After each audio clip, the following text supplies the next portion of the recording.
Welcome back to the Deep Dive. Ready for a delicious journey? Today we're diving into the history of chocolate.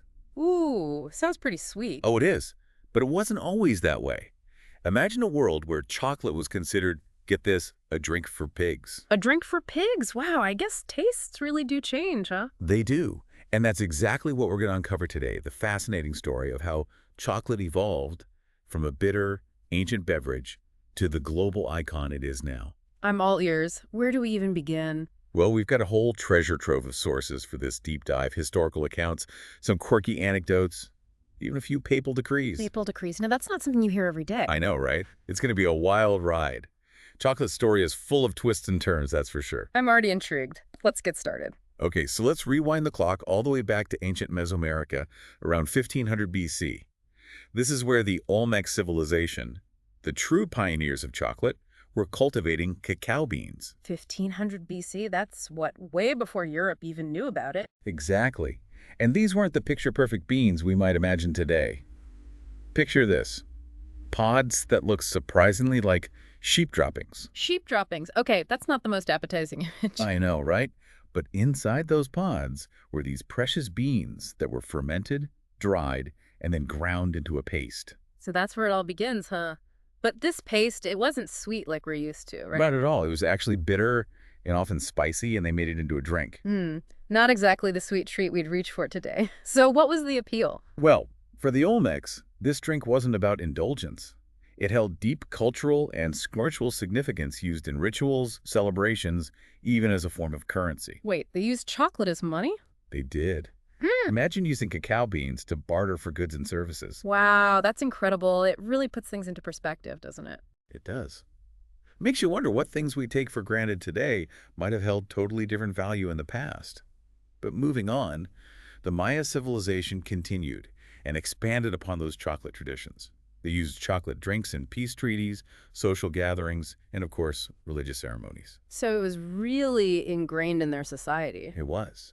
They even had a goddess associated with cacao, Right. just to really drive home its sacred nature. A goddess of chocolate. That's Yeah. awesome. Right, we're talking serious chocolate reverence here. Now fast forward a bit to the Aztecs, who ruled over Mesoamerica from the 14th to 16th centuries.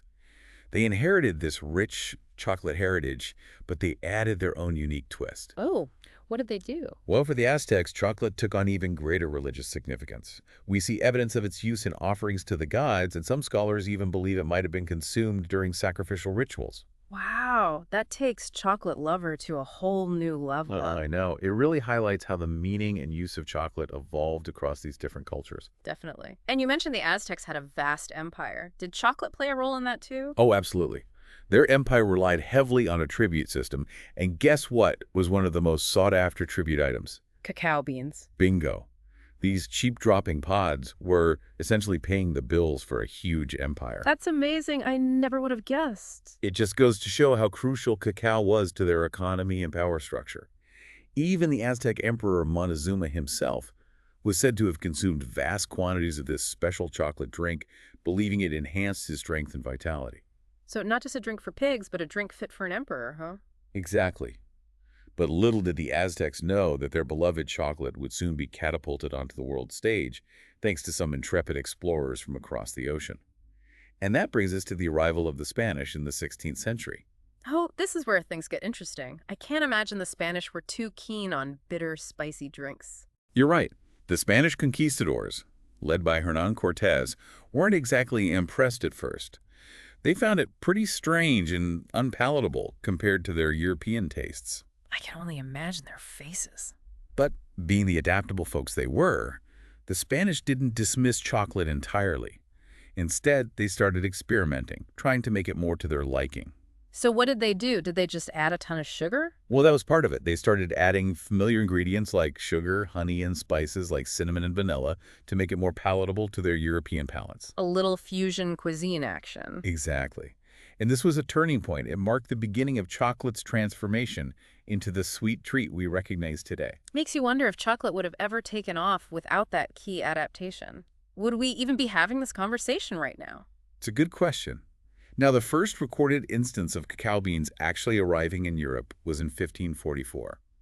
They were presented as a gift to King Philip II of Spain. A royal gift. I bet that sparked some curiosity in the Spanish court. I'm sure it did.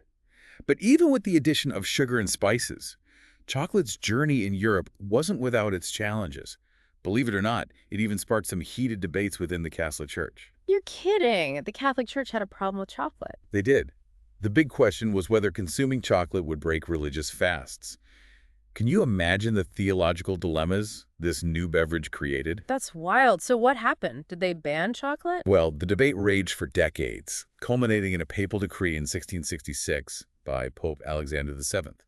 He actually declared chocolate an acceptable liquid during fasts, essentially giving it the Catholic seal of approval. The Pope gave chocolate the thumbs up. Case closed. Exactly. But as chocolate's popularity continued to grow, it wasn't just confined to churches and monasteries anymore. By the 17th and 18th centuries, a new social phenomenon was sweeping across Europe. And what was that? The rise of the chocolate house. Chocolate houses. What were those like? Think of them like the coffee houses that were also gaining popularity at the time. They were vibrant hubs for social interaction, attracting people from all walks of life. Aristocrats, intellectuals, merchants, even the working class. So the place to be seen? I wonder what they talked about. Oh, the latest news, business deals, maybe even a little gossip over their fancy chocolate drink. They were the places to see and be seen. Sounds pretty sophisticated. But I bet chocolate had some rivals back then, right? Wasn't coffee all the rage, too? Oh, absolutely. And just like coffee, chocolate's reputation wasn't entirely squeaky clean. Some saw it as an aphrodisiac. Ooh la. Others believed it had medicinal properties. But some people viewed these chocolate houses as a bit, well, scandalous, Places where promiscuous conversations and maybe even some immoral activities took place. Oh my. Sounds a bit like the Wild West of chocolate. A little bit. Yeah. But despite those concerns, chocolate's popularity just kept on growing. And its journey was about to take another fascinating turn thanks to a group with a strong commitment to social reform and ethical business practices. The Quakers. The Quakers. Now that's a twist I didn't see coming. I'm hooked. Tell me more. And that's where we'll pick up next time on The Deep Dive. Welcome back to The Deep Dive. Last time, we left off with chocolate houses popping up all over Europe, even sparking a bit of controversy. Oh, yeah, I remember. And we were about to learn about those Quakers and their role in all of this. Right. So as we move into the 18th and 19th centuries, things really start to ramp up. This is where the Quakers really made their mark on the chocolate scene, especially families like the Frys and the Cadburys. Their impact on chocolate production and consumption is huge. I've definitely heard of Cadbury chocolate, but what exactly did the Quakers have to do with all of this? Well, it goes way beyond just making chocolate. The Quakers, they were known for their commitment to social justice, and they brought those values into their business practices. They were all about fair wages, safe working conditions, ethical sourcing of ingredients, all while coming up with innovative manufacturing techniques. So they were kind of like the pioneers of ethical business. You could say that. While other factories back then were, well, not exactly the best places to work, the Quakers were trying to do things differently. They wanted to create a more humane and ethical work environment. That's pretty amazing, especially for that time period. It really is. They were ahead of their time in a lot of ways. For example, they were some of the first to use steam engines in their factories, made the whole process of grinding cacao beans much more efficient. Makes sense. Always got to keep up with technology. Exactly. They also really valued education, even set up schools for their workers' children. They were really thinking long-term about the well-being of their employees and the community as a whole. It sounds like they were laying the groundwork for what we now call corporate social responsibility. That's incredible. Absolutely. Now, let's zoom in on the Cadbury family for a bit, specifically John Cadbury, who started his chocolate company in 1824. He was really dedicated to making high-quality chocolate using pure ingredients. He marketed it as a wholesome, healthy alternative to some of the other chocolate out there, which, frankly, wasn't always that great. So he was all about quality over quantity. Exactly. And people noticed. His vision really resonated with them. And he got the royal seal of approval, right? Didn't Queen Victoria give Cadbury a royal warrant or something? She did. In 1854, Cadbury became the official chocolate supplier to the Queen. Talk about a major endorsement. So it's like winning the chocolate lottery. Right. But Cadbury didn't stop there. They kept innovating and coming up with new techniques and products. Speaking of new techniques, remember that Dutch invention we talked about before, the hydraulic press? Oh, yeah. The one that could separate cocoa butter from the beans? That's the one. Well, Cadbury saw the potential in that invention and used it to create even smoother, richer chocolate. This led to the creation of their iconic Dairy Milk Bar in 1905. The one with the purple wrapper. Yeah. That's still a classic. The very same. And it was a game changer. Really emphasized the creaminess and the, supposed health benefits of adding milk to chocolate. I never thought about it that way. But it's true, one invention can have a ripple effect on a whole industry. Absolutely. But the Cadbury story goes beyond just chocolate bars. John Cadbury's sons, George and Richard, they continued their father's legacy, both in terms of business and their commitment to social reform. They had this vision for a better world, and they saw their chocolate factory as a way to help make that happen. This is where things get really interesting. They actually built a whole village for their workers, right? They did. It's called Bourneville, and it's a fascinating example of putting those Quaker values into action. George Cadbury believed in creating a community where workers had access to everything they needed: affordable housing, quality education, health care, even recreational facilities. It sounds like a utopia. What was the thinking behind that? Were they just really nice guys? Well, it was rooted in their Quaker beliefs, for sure. But they also saw a connection between the well-being of their workers and the quality of their product. Interesting. So happy workers make better chocolate. That was the idea. They believed that if their workers were healthy and content, they'd produce better chocolate. And a thriving community would benefit everyone, not just the company. So it was a win-win. Exactly. Bourneville became a model for other businesses, showing that you could be profitable and socially responsible at the same time. Now, while all this was happening in Britain, what was going on with chocolate in the rest of the world? Were other countries keeping up? That's a great question. While Britain was becoming a chocolate powerhouse, other countries were developing their own chocolate traditions. The Swiss, for example, they were getting really good at refining those chocolate-making techniques, focusing on those smooth, velvety textures and decadent flavor. Oh yeah, Swiss chocolate. Always so smooth and rich. Right. They were also pioneers in milk chocolate, thanks to guys like Daniel Peter and Henri Nestlé. Ah, Nestlé, another big name in chocolate. But what about the Americans? Weren't they making chocolate too? They were, but American chocolate took a slightly different path.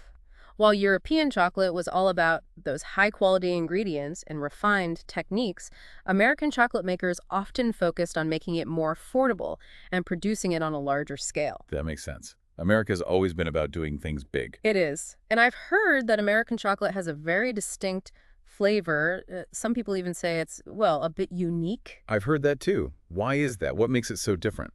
A few things, actually. One is the type of cacao beans they used. American chocolate makers often liked beans with a more robust, earthy flavor, which definitely contributed to that distinct taste. So different beans, different flavor. Makes sense. Right, and they also sometimes added ingredients like butyric acid. Butyric acid, what is that?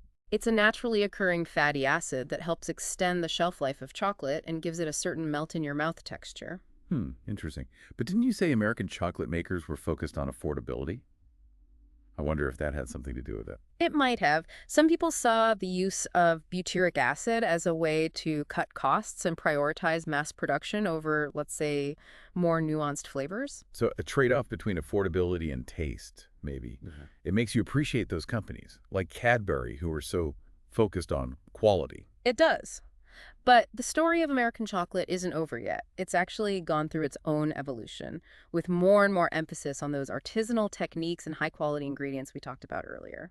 And we're back for our final chocolate-filled episode. It's amazing to think we started with those bitter Mayan drinks, and now we're talking about mass production and different flavors around the world. What a journey. But what's next for chocolate? What does the future hold? But just like with anything else, things keep changing. One trend we're seeing is a growing interest in what's called bean-to-bar chocolate. Bean-to-bar, what's that all about? It's where the makers have total control over the entire process, from finding the best cacao beans to creating those unique flavors, kind of like the whole craft beer movement, but with chocolate. So it's all about quality and craftsmanship, getting back to the roots of chocolate making. Exactly. It's about appreciating those subtle differences in flavor and really showcasing the artistry of chocolate making. That's pretty cool. But does this mean that chocolate is becoming like a luxury item again? Will I have to take out a loan just to afford a chocolate bar? Not necessarily. I mean, yeah, those artisanal chocolates can be a bit pricey, but there's also this whole movement towards ethical sourcing and sustainable practices within the industry. People are becoming more aware of where their chocolate comes from and how it impacts the environment and the communities involved. So it's about being mindful about our choices, making sure that our sweet tooth isn't contributing to problems around the world. Right. It's about finding that balance between enjoying those delicious treats and making sure that everyone involved in the process is treated fairly and that we're not harming the planet in the process. That makes a lot of sense. But let's not forget about why we love chocolate in the first place. It's a comfort food, a way to celebrate, a little bit of happiness we can hold in our hands. What is it about chocolate that speaks to us on such a deep level? I think it goes back to something primal, a basic human desire for sensory pleasure. The taste, that amazing aroma, the way it just melts in your mouth, it all comes together to create this really satisfying experience. It's true. Just thinking about it makes my mouth water. Right. And let's not forget those emotional connections we have with chocolate. It often brings back happy memories like those childhood indulgences or those romantic gestures. It's a symbol of comfort and reward that's been with us for centuries. Absolutely. Speaking of memories, I still remember my grandma's hot chocolate. It's something fancy, but it was so thick and rich with just a hint of cinnamon. It always makes me feel warm and fuzzy inside. Oh, that's sweet. It's amazing how food can do that, transport us back to those special moments in time. I remember when I was a kid, my family used to take me to this tiny chocolate shop in our town every year. It was like a dream come true. Mountains of truffles, chocolate covered everything, and those beautiful handcrafted bars. It was pure magic. It's those little things, right? They become so much more than just food. They represent something deeper, something connected to our personal experiences and emotions. Exactly. Each bite tells a story, not just of chocolate's own long history, but of our own unique connection to it. Well said. And that's what makes this deep dive so fascinating. We've uncovered this incredible history of chocolate, but we've also explored how it fits into our own lives and shapes our perception of the world.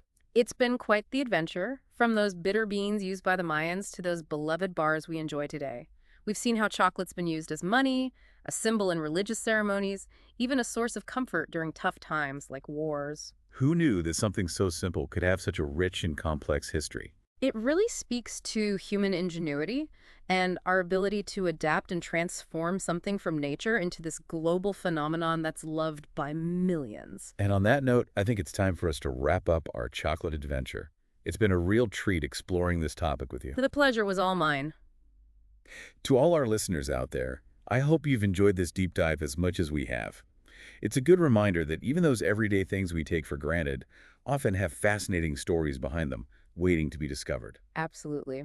And if you're feeling adventurous, I encourage you to go out and explore the world of chocolate a little more. Try a new flavor, visit a local chocolate shop, or just take a moment to savor that next chocolate bar, knowing all the history and effort that went into creating it. And of course, if you've enjoyed this deep dive, don't forget to subscribe to our show for more explorations into all sorts of unexpected topics. We've got a whole world of stories to uncover together. Until next time, happy listening.